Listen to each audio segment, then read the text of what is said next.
1944.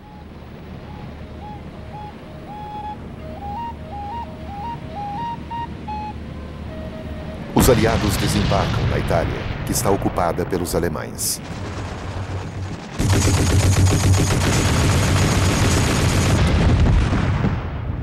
Em seu avanço em direção ao norte, onde Mussolini ainda está no controle, os exércitos americanos, britânicos, canadenses e franceses encontram resistência diante do maciço cinturão de defesa alemão ao longo da linha Gustav, na área de Monte Cassino.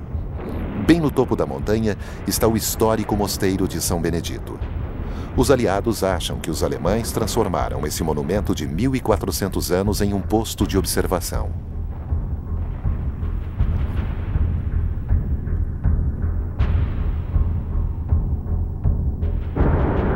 Mais de 200 bombardeiros aliados irão então despejar mais de 500 toneladas de bombas sobre o mosteiro. Na Segunda Guerra Mundial, nada é sagrado. Tudo é transformado num inferno. Redescobrindo a Segunda Guerra, o Apocalipse.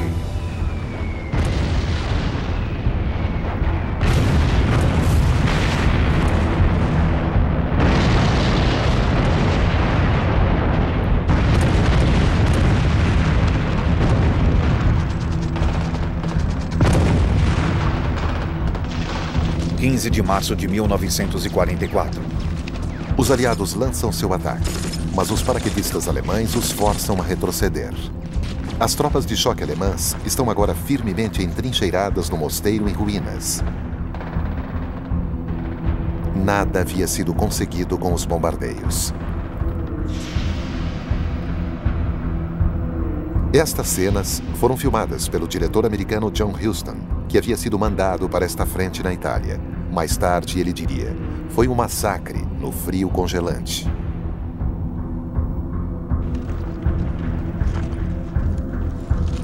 E ainda assim, Churchill havia chamado a Itália de o macio baixo ventre da Europa. Movimentando-se a partir do sul pela Itália, o propósito de Churchill era tomar Berlim antes que os soviéticos pudessem fazê-lo. O Exército Vermelho continua a avançar firmemente pelo leste. Kiev é libertada. O exército Wehrmacht alemão se retira da Ucrânia e obedece a ordens de Hitler de destruir sistematicamente tudo. Ucrânia.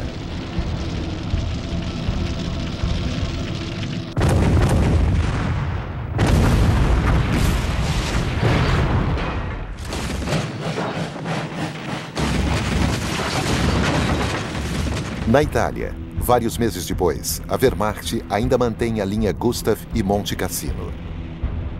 O general francês Juin sugere surpreender os alemães que estavam deixando indefesas aquelas encostas consideradas muito íngremes.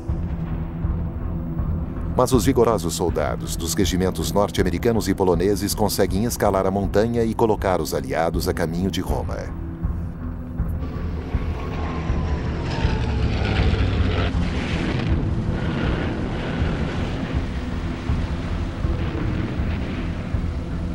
Roma, 5 de junho de 1944.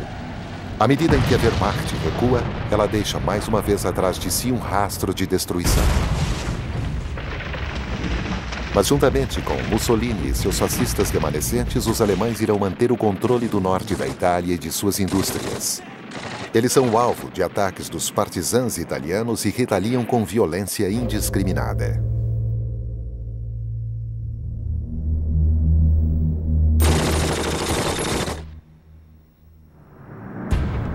Ao mesmo tempo, no sul da Inglaterra, a máquina de guerra aliada se reunia, pois os desembarques na Normandia estavam sendo preparados.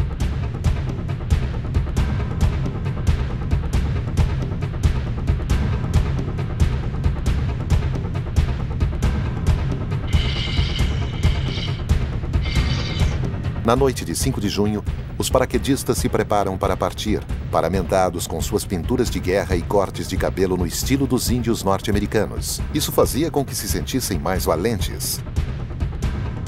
Em visita ao comandante supremo das Forças Aliadas, General Eisenhower, diz a eles: "Vocês estão para embarcar na Grande Cruzada." Though he has millions of men under his command, Eisenhower is close to his soldiers. All of them affectionately call him Ike. President Roosevelt has chosen him because he is a good organizer, and above all, a diplomat, something that is very useful in a coalition. O plano é desembarcar em 5 praias ao longo de uma faixa de 100 quilômetros da costa da Normandia, do Sena, até a península de Cotentin, onde as defesas alemãs do Muro do Atlântico são as mais fracas. The Allies carry out violent tactical bombing raids, not only in Normandy, but everywhere north of the Loire in France and in Belgium, to keep the Germans from figuring out the location of the landing zone. Anything that could be used to bring in German reinforcements is blasted. Railways, switching yards, roads, bridges. À meia-noite de 5 de junho, planadores ingleses e dakotas abarrotados de paraquedistas britânicos, americanos e canadenses entram silenciosamente terra adentro sobre a região da Normandia. Os paraquedistas são os primeiros a pisar o solo da França ocupada. Sua missão é proteger os flancos da zona de desembarque.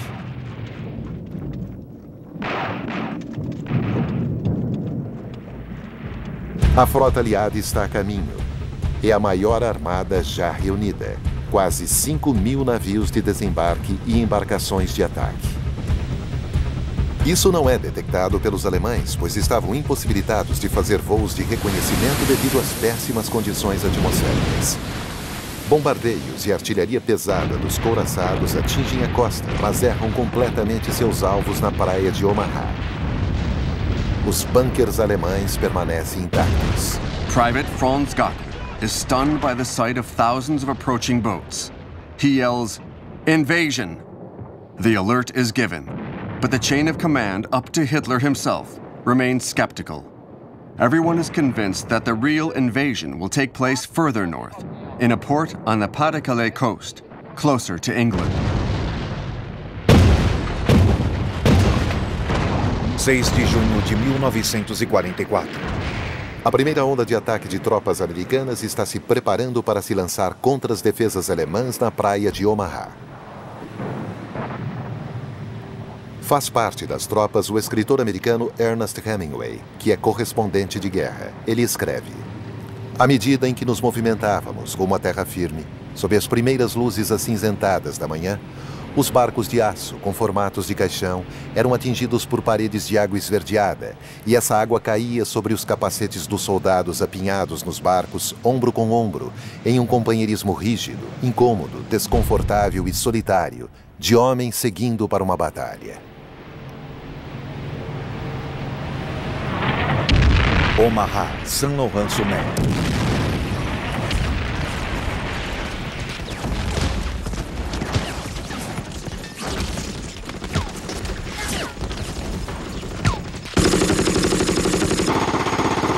Um outro repórter de guerra, o fotógrafo Robert Capa, também é apanhado nesse inferno.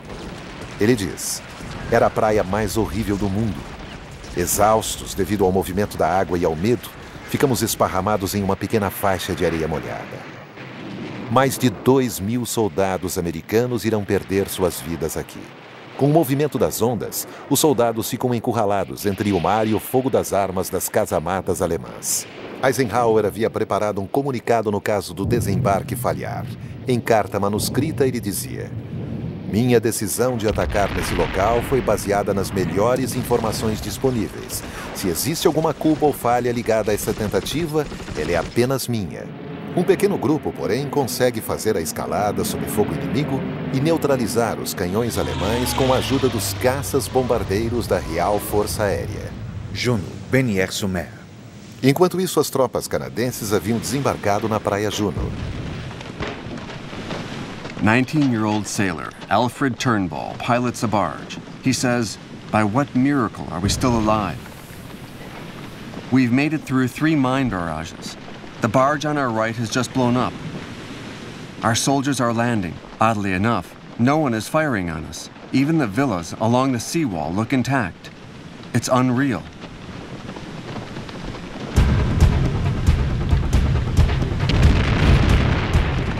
Há, de fato, muito pouca resistência.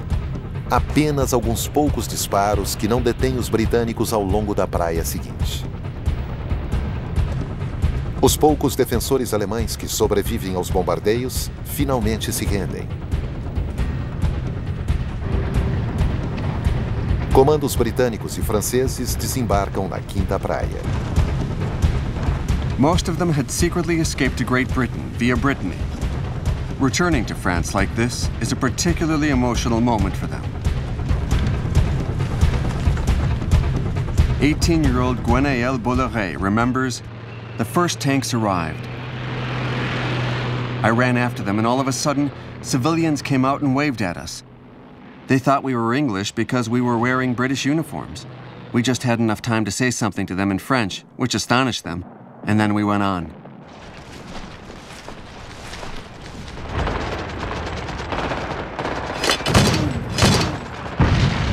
The commandos have to put up a grueling fight to take the Riva Bella Casino, which the enemy has turned into a military headquarters. The German paratroopers, the toughest of the tough, nicknamed the Green Devils, often get the best of the Allies.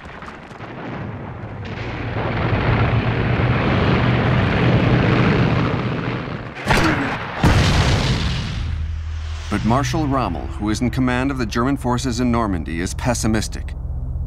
Hitler's orders were to push the Allies back into the sea, just like in Dunkirk 4 years earlier.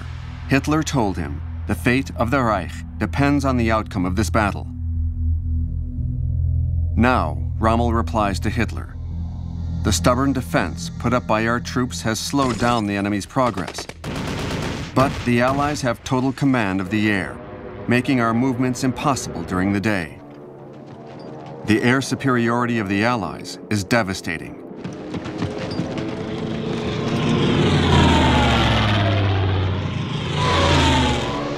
Rommel himself will be severely wounded when his car is gunned down, and he will be evacuated back to Germany. Os aliados planejam desembarcar 326 mil homens em apenas uma semana. Uma média diária de 10 mil homens, 3.200 veículos e 15 mil toneladas de suprimentos são transportados. Para que isso seja feito, é necessário um porto. Mas os aliados resolveram permanecer distantes dos grandes portos, que eram muito bem defendidos, e escolheram desembarcar nas praias da Normandia. Mas trouxeram seus portos, conjuntos de construções gigantescas chamadas Mulberries, 146 estruturas flutuantes de 61 metros de comprimento e pesando 6 mil toneladas foram montadas para criar quebra-mares e embarcadouros, onde os Liberty Ships, como eram chamados, poderiam desembarcar suas cargas. Os estaleiros americanos lançavam ao mar um desses navios a cada dia. Em menos de 3 anos, a indústria de guerra transformou os Estados Unidos em uma superpotência. O país mobilizou mais de 11 milhões de homens. Seus exércitos estão agora na França, Itália, norte da África e Ásia. O poder dos Estados Unidos é tão grande que em apenas alguns dias após os desembarques na Normandia, o país é capaz de reunir uma segunda frota do outro lado do mundo no Pacífico, a fim de atacar as Ilhas Marianas que estão sob o controle japonês. Tendo tomado a ilha de Tarawa no ano anterior, agora os americanos querem utilizar a ilha de Saipan como uma base para os bombardeiros decolarem rumo ao Japão. Cerca de 127.500 tropas, 2/3 delas de fuzileiros navais, se preparam para o combate. 15 porta-aviões e 900 aviões irão esmagar a Força Aérea Japonesa em uma batalha aérea que será conhecida como Great Marianas Turk Shoot.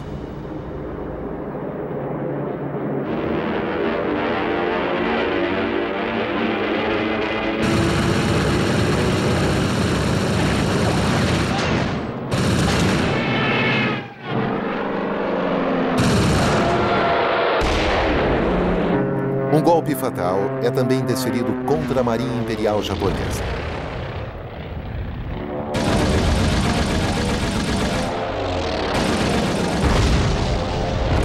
Depois disso, as defesas do Japão em Saipan são arrasadas. Saipan.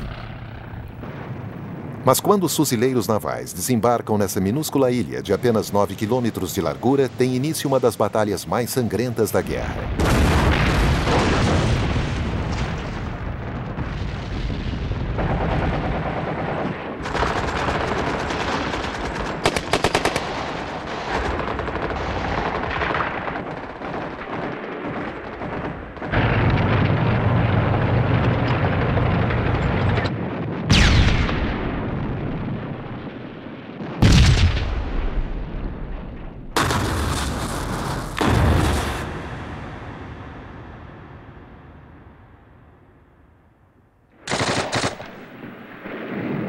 Mais de 15 mil americanos e pelo menos 27 mil japoneses serão mortos ou feridos.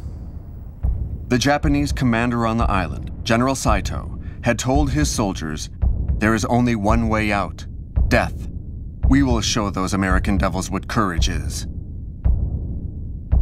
Japan's military regime, in glorifying the Bushido Code of Honor, sacrifices its own people. 300 civilians will commit suicide.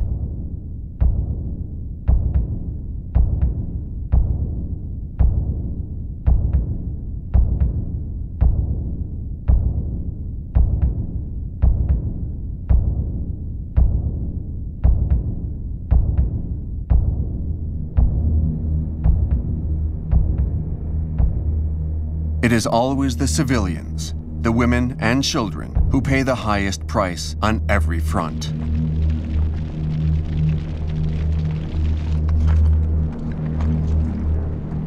"20,000 civilians will be killed in Normandy from the Allied bombing missions, whose aim is to destroy the German defenses. Normandy is in ruins, but it has been waiting for its liberation for 4 years. A liberation, however, that is still a long way off. The Americans advance with difficulty through the farmlands of Normandy, a labyrinth of hedgerows and sunken paths, ideal terrain for enemy ambushes.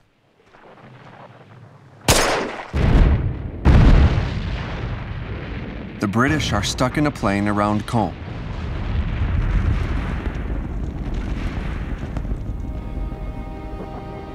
Lance Corporal Edward Hargreaves writes to his wife, "The more I see the French, the more I appreciate them.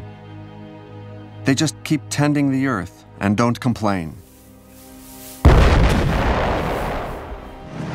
German reinforcements arriving from southern France are held up by the French resistance movements, the FFI, or French Forces of the Interior, and the communist-led FTP, or Front Tireur Partisan. In retaliation, the SS hang, shoot, and slaughter resistance fighters as well as civilians in towns such as Tulle, Marsolas, Senlis, and especially Oradour-sur-Glane, near Limoges, where they kill all of the men, then lock the women and children in the church and set it on fire.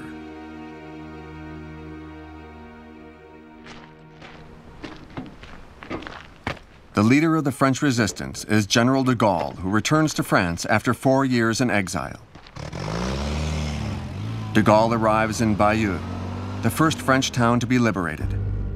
He has come to establish the authority of his provisional government, which is contested by Roosevelt, who would prefer to wait for elections. But de Gaulle is given a triumphal welcome by the population, and he declares, "The only legitimate France is the France that, together with me, refused defeat." In the end, Roosevelt agrees to recognize de Gaulle's government. Mês e meio após o dia D, a luta continua feroz. Os aliados estão avançando, mas Eisenhower está preocupado. He writes, "For each yard gained, we have lost a man. This damn war could go on for 10 years."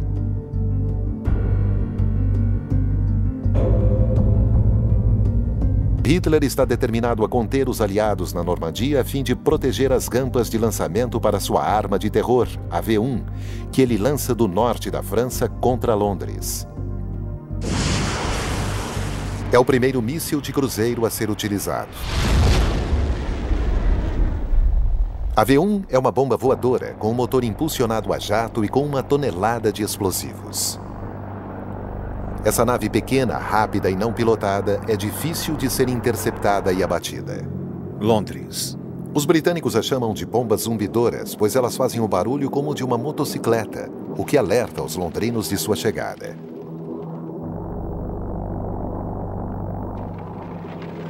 Quando as V1 chegam à capital inglesa, elas já estão sem combustível e seus motores deixam de funcionar. Os londrinos, então, nunca sabem onde elas irão cair. Quase 20 mil desses mísseis foram lançados contra a Inglaterra e a Europa continental, matando 11 mil pessoas. Mas mesmo sob tais condições, os britânicos mantêm a calma e a coragem. The V-1s often fly over Rose and her little brother John in the London suburbs. And sometimes they fall quite near.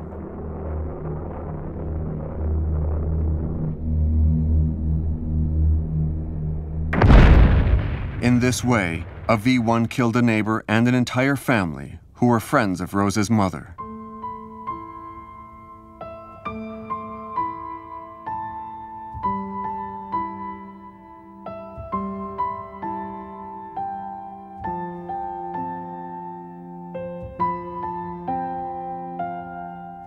Safety measures are taken. The beds are protected by special shelters in the basement.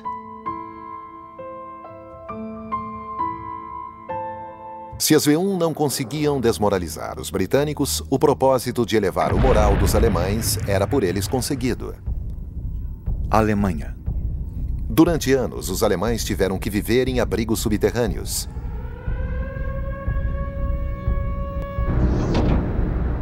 Os bombardeiros norte-americanos durante o dia e os bombardeiros britânicos à noite arrasaram as cidades alemãs, deixando-as sob um manto de bombas. Aviões aliados despejaram 1.400.000 toneladas de bombas, provocando cerca de 600.000 mortes e deixando 7 milhões de desabrigados. A campanha estratégica de bombardeios tinha como propósito destruir o potencial industrial e humano por trás do esforço de guerra alemão.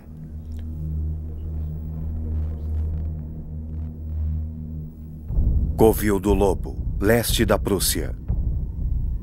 No quartel-general do Führer, o Covil do Lobo, sob os sorrisos obrigatórios, muitos dos oficiais de Hitler estão profundamente preocupados, principalmente aqueles da antiga aristocracia militar prussiana.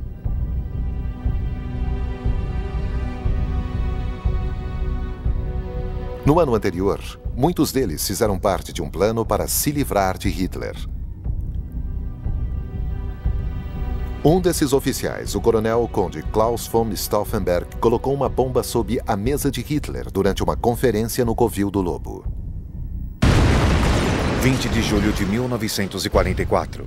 Uma mesa pesada salva Hitler. Ela desvia a explosão que acabaria matando 4 homens e ferindo outros 20. Falando sobre o atentado mal sucedido, Hitler diz: "Tendo agora escapado da morte, estou convencido, mais do que nunca, de que a grande causa que servi será levada adiante através dos perigos que agora a ameaçam, e que tudo pode resultar em um final satisfatório." Hitler consoles him by telling him about his secret weapons and the failed assassination attempt. He says, "It's a sign of fate that presages the imminent victory of our cause." Hitler está com o braço machucado, tímpanos perfurados, cabelos um pouco queimados. Mas o incidente o traumatiza profundamente, afetando o seu estado mental. E isso intensifica sua crueldade e paranoia.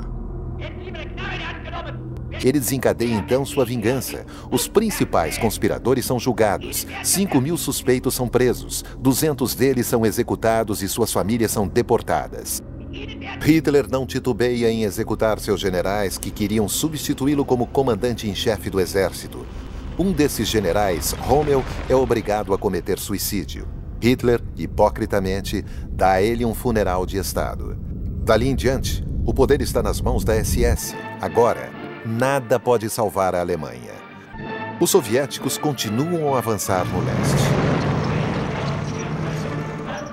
A Grande Guerra Patriótica, como eles a chamam, tomou para eles um novo rumo. O Exército Vermelho fica subitamente em condições de atacar com uma força que surpreende a todos os lados. Atacar com um infindável suprimento de homens, mesmo após as extremamente custosas batalhas de Moscou e Stalingrado.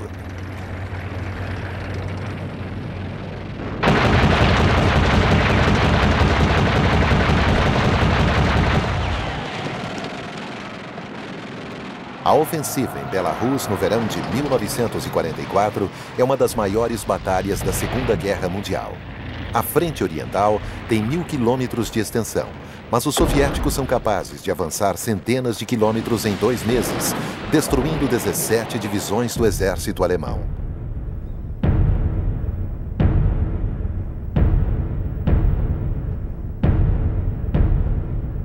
A Wehrmacht recua em direção ao leste da Prússia, deixando para trás milhares de mortos. Cerca de 50.000 alemães capturados irão desfilar por Moscou. When these German prisoners, including approximately 100 generals, get off the trains, they are put in groups. Having previously starved them, the Russians then gave them a bowl of greasy cabbage soup that is a powerful laxative.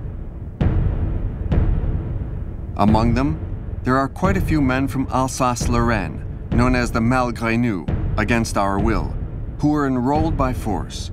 20-year-old Armand remembers, "We were tormented by diarrhea, and everything came out amidst violent stomach pains while the crowd shouted at us and kicked us. Behind us, the municipal water trucks hosed down the streets to clean up the shit that lay everywhere."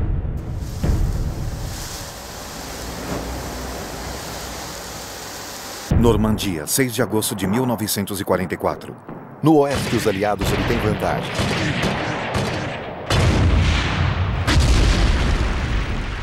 Para a Wehrmacht, a situação está se deteriorando. 50.000 soldados alemães são feitos prisioneiros no bolsão de Falaise, ou como os alemães o chamam, Stalingrado, na Normandia. É uma vitória necessária para os aliados. Os aliados apertam, então, seu laço com um novo desembarque em Provença. O exército francês reagrupado exerce um papel importante nesse desembarque. One of its soldiers, Modemba, from Senegal, says, "We, the colonized, are the ones who fought the war. We were taught to attack, shouting, 'Forward, for France!'"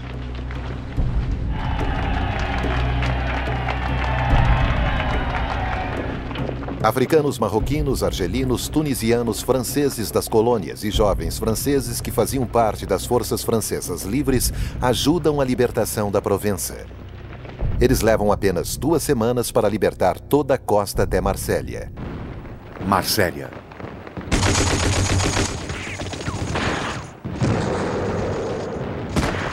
O movimento da resistência sai das sombras e participa da libertação como fará em Paris. Paris, 19 de agosto de 1944. Paris se levanta. Há barricadas por toda a cidade.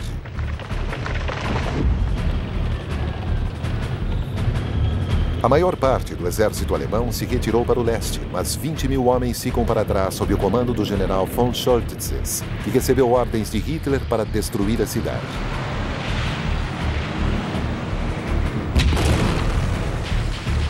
Lutas violentas irrompem.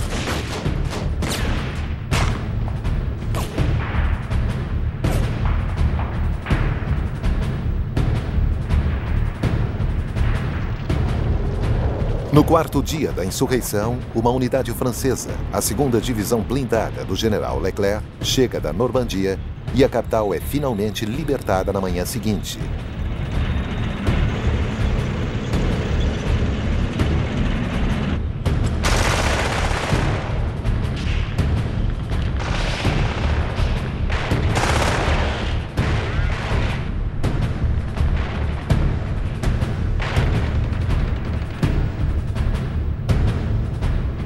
Os alemães se rendem e o general von Choltitz é levado ao quartel-general de Leclerc na estação ferroviária de Montparnasse.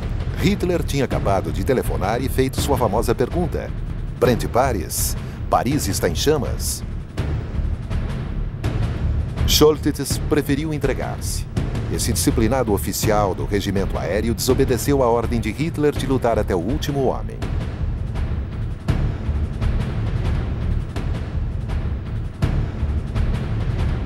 E então, de Gaulle dirige palavras eloquentes para a França e a história. Paris outragé, Paris brisé, Paris martyrisé, mais Paris libéré. Enquanto a França e Bélgica são progressivamente libertadas e o Exército Vermelho aguarda nas cercanias de Varsóvia, do outro lado do globo, o general americano MacArthur está voltando às Filipinas. Depois de escapar do cerco japonês 3 anos antes, MacArthur dissera: "Eu voltarei."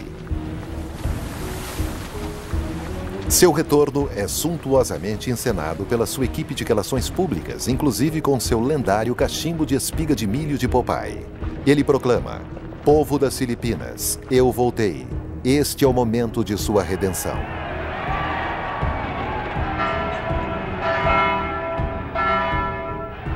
Mas serão necessários 4 meses para libertar as Filipinas. Manila, a capital, será a segunda cidade mais devastada da guerra depois de Varsóvia. Manila.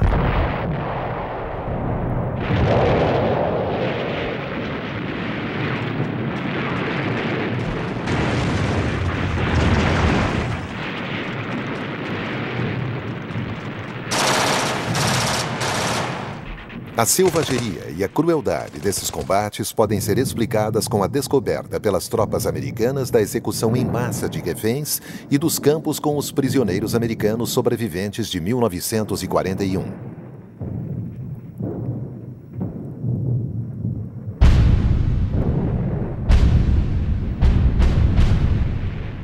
Em toda parte no Pacífico, a guerra é marcada por esse tipo de selvageria. Por toda parte, a mesma confusão de fuzileiros navais encurralados nas praias dessas ilhas infernais. A mesma obstinação suicida dos japoneses. Para eles, a rendição é a maior de todas as desgraças. E se um soldado japonês chegar a ser capturado, ele comete suicídio com uma granada. Como esse piloto japonês que foi abatido sob o mar das Filipinas e que os americanos estão tentando retirar da água. O piloto nipônico puxa o pino de uma granada com os dentes e se mata. Os americanos não estão mais correndo riscos. Eles seguem o instinto de atirar primeiro sem fazer perguntas. O ódio do ser humano corre solto na guerra.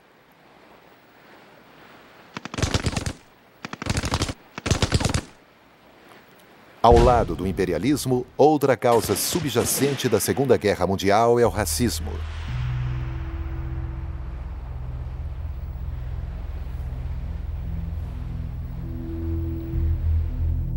(1945) O racismo fez nascer Auschwitz, a fábrica de matar, libertada pela ofensiva russa em janeiro de 45.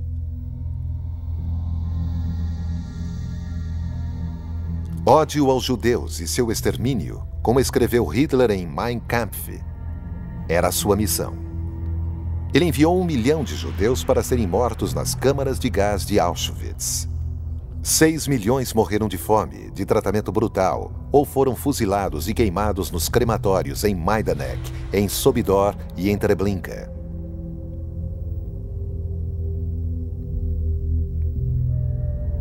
Os soviéticos encontram algumas poucas centenas de sobreviventes tatuados por toda a vida. Eles também interceptam os trens repletos de deportados.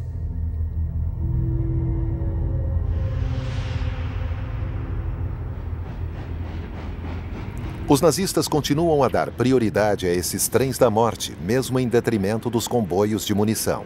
Eles fazem suas viagens para centenas de campos de concentração que ainda funcionam no início de 1945. Milhões de judeus, ativistas políticos, oponentes, cristãos, homossexuais, ciganos foram deportados para esses campos e 5 milhões morreram de fome, maus tratos e exaustão. Entre eles, os escravos no túnel Dora, a fábrica subterrânea onde os nazistas estão montando uma outra arma secreta, a V2. O primeiro míssil balístico, com uma ogiva de 1 tonelada de explosivos e com um alcance de 300 quilômetros. Da costa da Alemanha, 1.500 deles são lançados contra Londres e 2.000 contra a Bélgica, aumentando a devastação e a morte de civis. O maior medo dos aliados é que eles possam um dia transportar uma carga nuclear. Los Alamos, Novo México, Estados Unidos. O próprio Einstein havia alertado Roosevelt sobre a urgência de estar à frente dos alemães. Enormes fundos foram fornecidos e uma equipe de cientistas começou a trabalhar secretamente na primeira bomba atômica. Uma bomba que utiliza um metal, urânio, que torna possível dividir o átomo. Espera-se que tenha o poder de 20.000 toneladas de TNT, 2.000 vezes mais poderosa do que a maior bomba usada até aquele momento, além da letal poeira radioativa. O alvo escolhido era Berlim. Mas essa primeira bomba atômica não seria terminada a tempo para a Alemanha.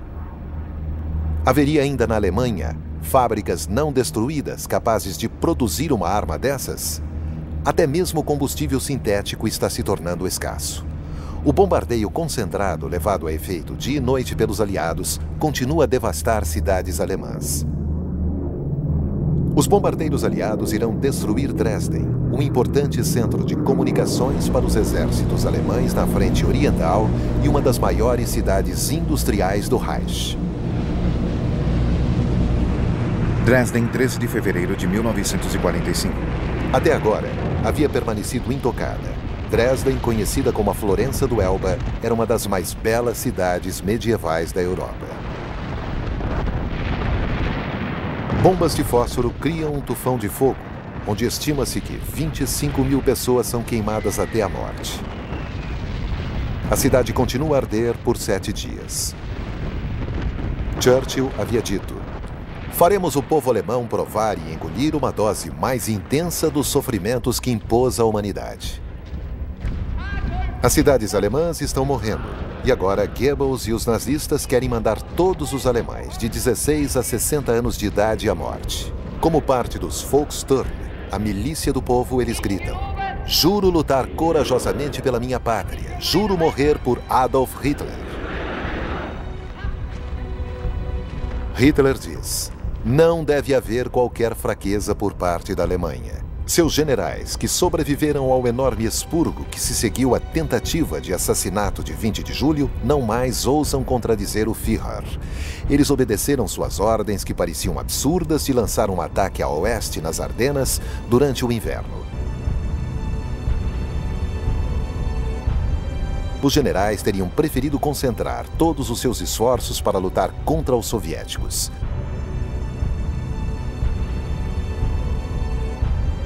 Hitler esperava recapturar o porto de Antuérpia, a fim de impedir os aliados de desembarcar seus equipamentos, o que lhes permitiria se movimentar a Alemanha dentro. Bastogne, Bélgica. Mas a ofensiva alemã nas Ardenas falhou. Devido à extraordinária defesa apresentada pelos paraquedistas americanos em Bastogne, a intervenção dos tanques do general Patton e ainda devido ao poder esmagador das forças aéreas aliadas.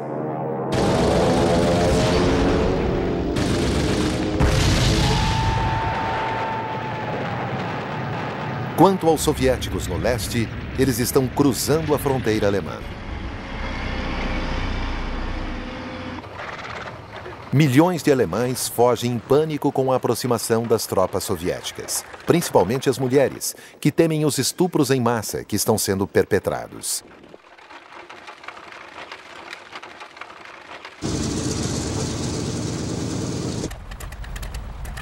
Não existe discórdia entre os aliados ocidentais e os vermelhos.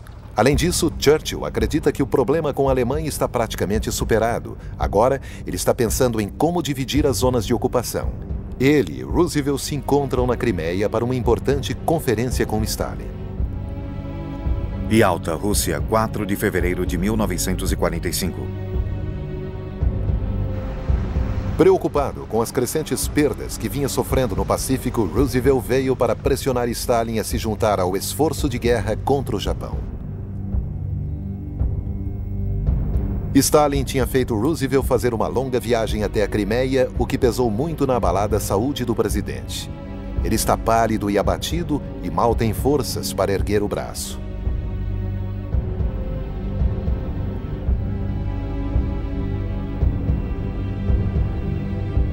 Roosevelt fuma um cigarro atrás do outro e está muito fragilizado. Ele iria morrer poucas semanas depois. Sua maior prioridade é o Japão. Ao mesmo tempo, ele não tem força para se opor a Stalin, que liberta, mas também ocupa os estados bálticos, a Romênia, Bulgária, Hungria, Polônia, Silésia e a Prússia, e não há meios de fazê-lo sair dali.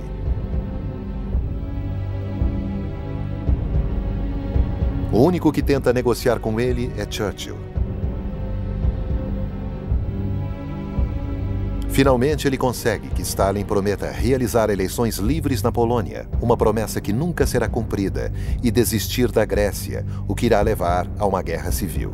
Os partisãs comunistas da Grécia se rebelarão e Stalin deixará que sejam massacrados.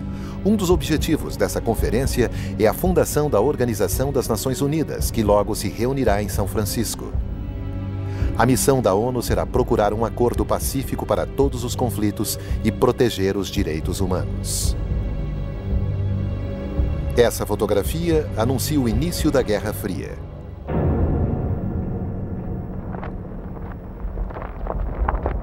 A guerra no Pacífico continua. Os fuzileiros navais erguem a bandeira americana no topo do Monte Suribachi, o vulcão que domina a ilha de Iwo Jima.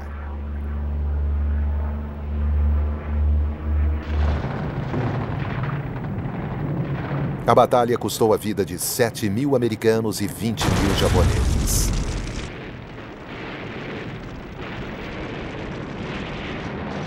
U.S. Marine Lieutenant John Rich recalls, "We all thought, if that's how it is here, what will it be like when we get to Japan? For all of us, it was clear we were going to die there."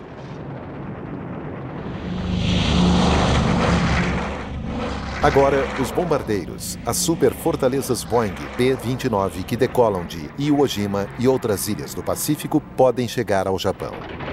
Os seres humanos inventaram algo mais brutal do que o fósforo usado em Dresden, napalm, gasolina misturada com gelatina incendiária. 1.700 toneladas são lançadas sobre pequenas casas feitas de madeira e papel. Tóquio, 9 de março de 1945.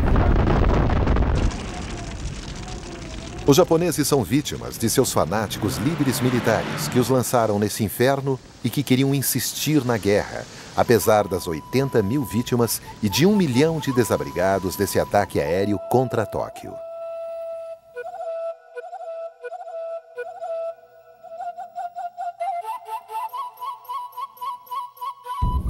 Berchtesgaden, 1938. 7 anos antes, Hitler estava em seu chalé nos Alpes Bávaros junto com seu cão Blondie, de quem parecia gostar mais do que qualquer ser humano. Ele previu: a próxima guerra não irá terminar como a Primeira Guerra Mundial. Não haverá 11 de novembro. Será vitória ou destruição.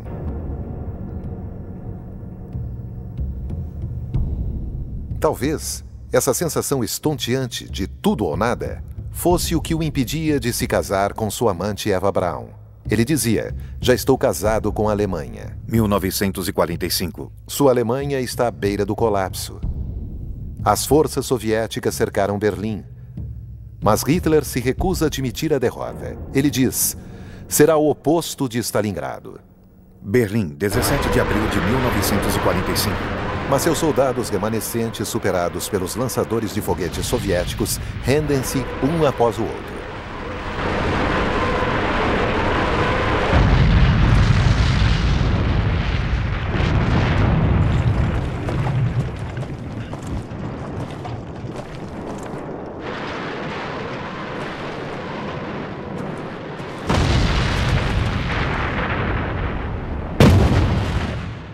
For 2 weeks, the city is a raging inferno, by day and by night. A few fanatics hold out until the very end, like the 400 French SS from the Charlemagne division, a few desperate fighters, and the sacrificed boys of the Hitler Youth. They fight back against 100,000 Russians.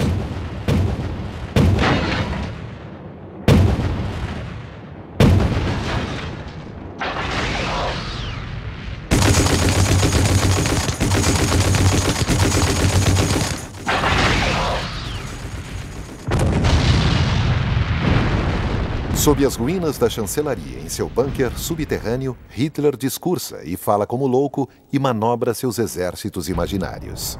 O último de seus fiéis seguidores aproveita um momento de calmaria para sair e comemorar o aniversário dele em 20 de abril. Hitler tem 56 anos de idade. Ele consola esses jovens da juventude hitlerista que foram escolhidos porque os pais tinham acabado de ser mortos no bombardeio de Dresden.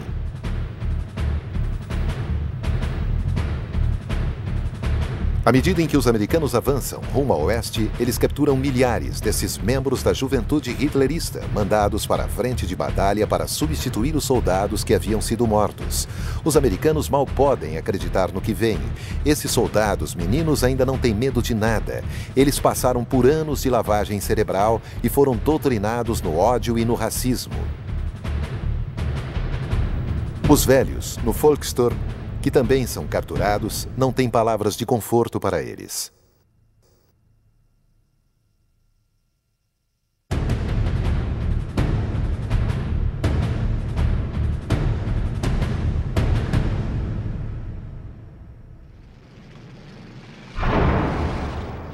Os americanos encontram-se com os russos no Elba, perto da ponte de Torgau. Torgau, 25 de abril de 1945. O Oriente encontra o Ocidente. O ato final da aliança. A atmosfera é amigável para as câmeras.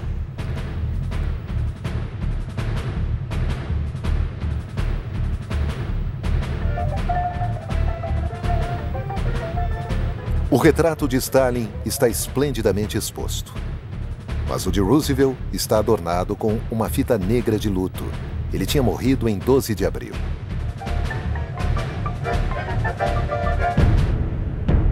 Um dos mais renomados generais americanos, George Patton, está furioso. Ele acha que os americanos deveriam ter entrado em Berlim antes dos soviéticos.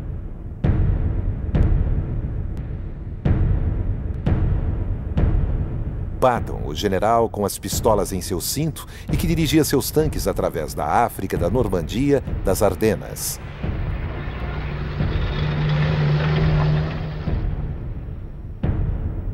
Ele diz a Eisenhower: o 9º Exército está a menos de 100 quilômetros de Berlim. Não chegar até lá é um erro histórico, cujas consequências serão muito sérias.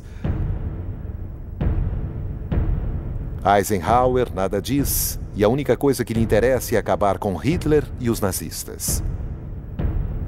Alguns dias antes, Patton o havia chamado para que testemunhasse os horrores do campo de concentração em Buchenwald.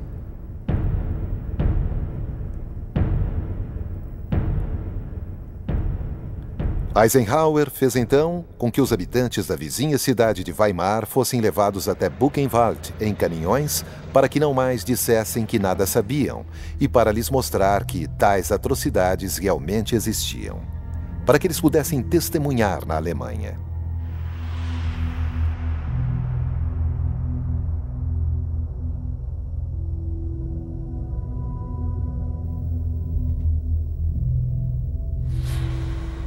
Para dizer que haviam visto as tatuagens retiradas dos cadáveres dos deportados, as capas de abajur feitas com pele humana, os pesos de papel feitos com cabeças reduzidas.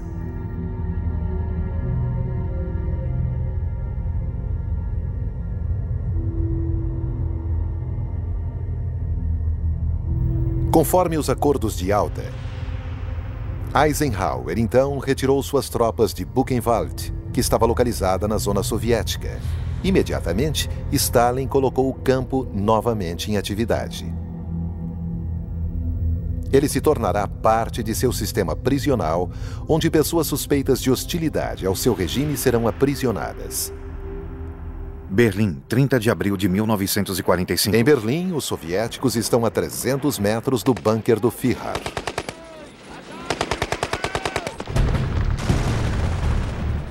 Hitler mata seu cão de estimação, Blonde, após ter se casado com Eva Braun. Eva engole um comprimido de cianeto. Hitler dá um tiro na cabeça.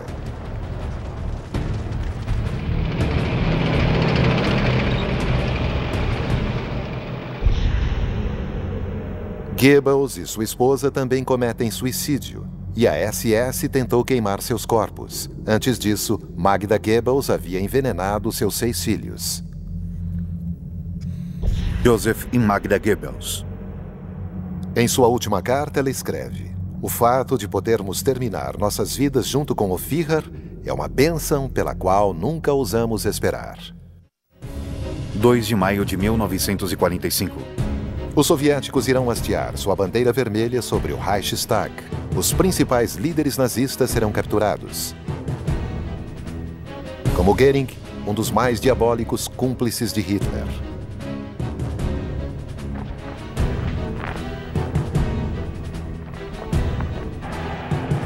Na Itália, Mussolini é executado por partisãs e seu corpo é linchado pela multidão. Por toda a Europa, uma onda de vingança é desencadeada contra aqueles que, de uma forma ou de outra, colaboraram com seus demônios. Em Berlim, Anna Pavlovna dirige o trânsito no portão de Brandemburgo.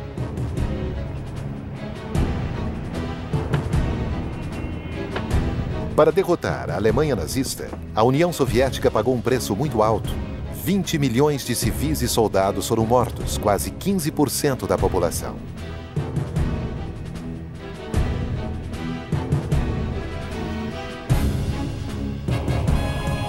O general soviético Georgy Zhukov foi filmado nas ruínas da grande chancelaria do Reich, o verdadeiro símbolo das ilusões de grandeza de Hitler.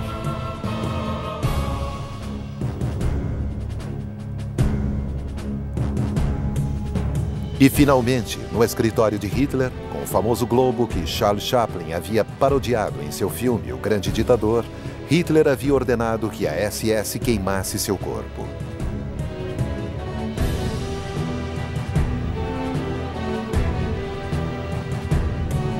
Os soviéticos irão se desfazer dos ossos a fim de evitar qualquer tipo de adoração. 8 de maio de 1945. O comandante da Wehrmacht, general Keitel, assina a rendição incondicional da Alemanha nazista diante do general Zhukov, seu inimigo mortal, e dos oficiais aliados, o marechal do ar inglês Tedder, o general americano Spaatz e o general francês Delattre de Tassigny. Keitel será mais tarde julgado no Tribunal Internacional de Nuremberg. Ele será enforcado, como muitos outros criminosos de guerra. Berlim. The German writer Klaus Mann addresses his fellow citizens, saying, "There is nothing shameful about this defeat. On the contrary, shame, degradation, decomposition, the decline of German life. That's what National Socialism was."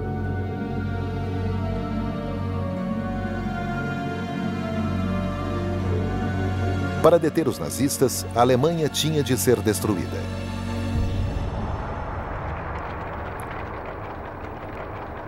Será necessário também destruir o Japão? Okinawa, 1945. No Pacífico, os pilotos suicidas, que os japoneses chamam de kamikaze, mergulham seus aviões diretamente sobre a frota americana.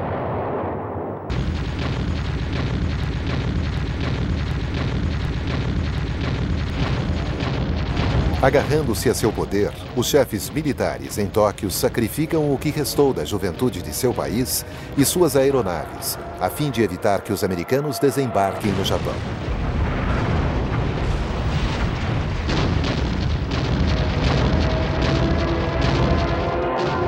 No fim, os Estados Unidos decidem contra uma invasão do Japão que, pensam eles, irá custar ao país 1 milhão de vidas. Hiroshima. Em vez disso, detonam um inferno atômico.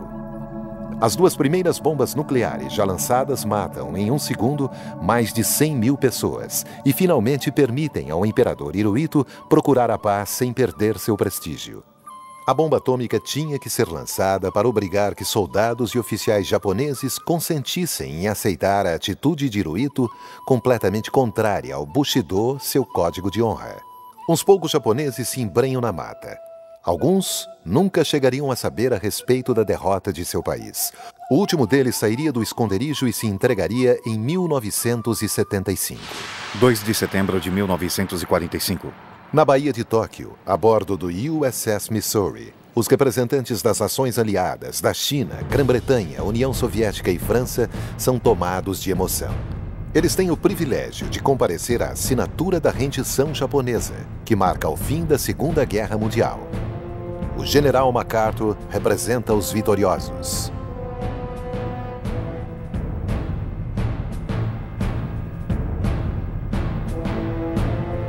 Mamoru Shigemitsu. O ministro das Relações Exteriores japonês, de Cartola, que caminha cocheando por ter perdido uma perna em um ataque à bomba na China, irá assinar a rendição em nome do imperador, com quem tinha se encontrado no dia anterior. Hirohito lhe havia dito: Precisamos fazer deste dia de luto o primeiro dia do nascimento de um novo Japão. Desta forma, podemos ir à cerimônia com as nossas cabeças erguidas.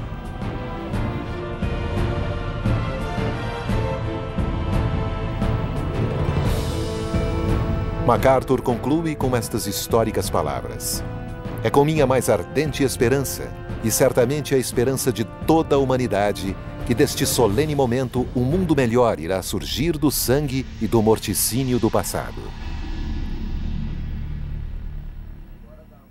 Hiroshima. Essa guerra causou a morte de cerca de 50 milhões de pessoas, a maior parte civis inocentes, em uma explosão de pura violência. Nagasaki. Milhares de vítimas sofreram ainda durante muitos anos das apavorantes consequências da radiação nuclear. Ou das terríveis perdas de pais ou filhos exterminados nos campos nazistas. Esta série é dedicada às vítimas de todas as formas de totalitarismo. Nossa gratidão aos cinegrafistas, heróis sem armas, que registraram esses combates para a posteridade.